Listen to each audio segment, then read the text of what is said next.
காங்கிரஸ் இதில் போட்டியிட வேண்டாம், திமுக போட்டியிடட்டும் அப்படின்ற முடிவு எதன் அடிப்படையில் எடுக்கப்பட்டது? அதாவது இப்போ கடந்த காலங்களில் இடைத்தேர்தல் என்றாலே முறைகேடு தான் நடக்குமான்னா நான் சொல்வதற்கு முன்பாகவே ஒரு உதாரணம் சொல்லிட்டார் டிடிவி தினகரன் அவர்கள். ஆளுங்கட்சி தான் முறைகேடு செய்யும் அப்படின்னா சரி இவர் ஜெயிச்சார் அப்படின்னு யாராவது உதாரணம் கேட்டக்கூடாது அப்படிங்கிறதுக்காக இல்லை அவரும் முறைகேடு தான் செஞ்சார், அப்போ ஆளுங்கட்சியாக இருந்த அதிமுகவே தோற்றுறது, அப்போ அது எப்படிங்க அப்படின்னா இல்லை அவரும் முறைகேடு தான் பண்ணாருன்னு இந்த முறைகேடு அப்படிங்கிற வார்த்தை வந்து சீச்சி இந்த பழம் புளிக்கும் அப்படின்னு சொல்கிறதுக்கு இவங்களுக்கெல்லாம் கிடைச்ச ஒரு வாய்ப்பு. ஆனால் நீங்கள் ஸ்டாட்டிஸ்டிக்கலாக பார்த்தீங்க அப்படின்னு சொன்னால் கிட்டத்தட்ட 67,000 ஓட்டுகள் என்னமோ வாங்குறாரு மரியாதைக்குரிய திருமகன் ஈவேரா அவர்கள். அதற்கு பின்னால் இடைத்தேர்தலில் வந்து தலைவர் ஈவி.கே. இளங்கோவன் நின்ற பொழுது வித்தியாசமே 70,000.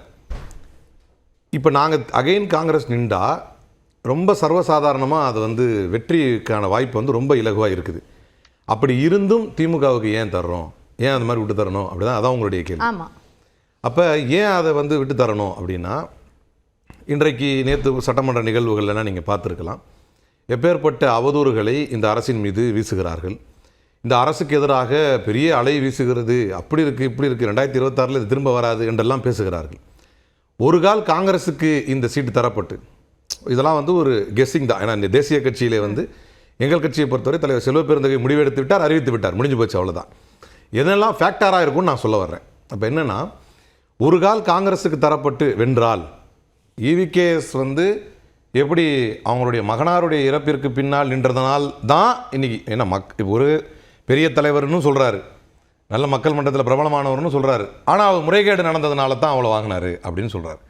இது முறைகேடானா அப்போ அதை என்ன சொல்லுவீங்க? டிடிவி தினகரன் ஆளுங்கட்சி முறைகேடு அப்படின்னா அதுக்கு யார்ட்டையும் பதில் இருக்க போகிறதில்ல. அப்போ அகைன் நம்ம கமிங் டு த பாயிண்ட் என்னென்னா அவர் திருமகன் ஈவேராவுடைய இறப்பிற்கு பின்னால் அதுவும் ஒரு ஃபேக்டராக இருக்கும், அதில் மாற்றுக்கிறது கிடையாது. ஏன்னா அந்த அலை இருக்கும் இல்லையா, ஒரு அனுதாப அலை என்பது நிச்சயமாக இருக்கும்.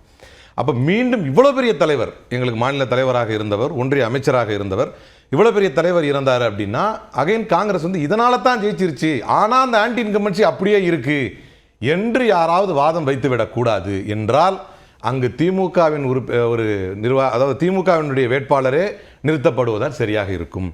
அப்படி நிறுத்தப்பட்டால் என்ன ஆகும் அப்படின்னா இதே திமுகவுடைய வேட்பாளர் பெருவாரியான வாக்குகள் வித்தியாசத்தில் வெற்றி பெறும்போது இந்த நேசையர்ஸ் இருக்காங்க இல்லையா, இதை குறை கூறக்கூடியவர்கள் என்ன வாதத்தை முன்வைத்து குறை கூறுவார்கள்? அகைன் லாஸ்ட்டாக சீச்சி புலி இந்த பழம் புளிக்குன்னு போயிடுவாங்க, இது வந்து முறைகேடாக நடந்துருச்சு அதனால்.